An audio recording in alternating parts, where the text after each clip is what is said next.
В завершении выпуска о спорте в Мирном прошел республиканский турнир по вольной борьбе среди юношей на призы серебряного призера Олимпийских игр из Якутии Александра Иванова. Соревнования провели в местной спортивной школе.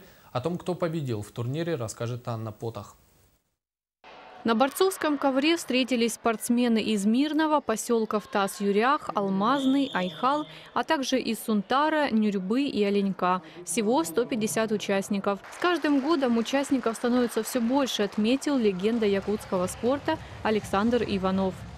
Больших успехов добиться всегда бывает сложно, но самое желание мое, чтобы они не боялись от трудностей.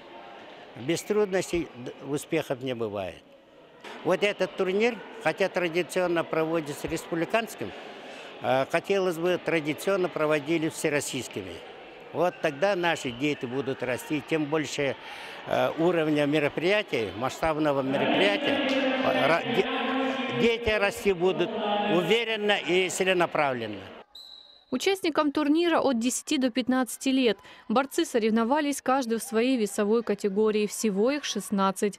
Парни старались показать свою силу, хитрость и, конечно, технику.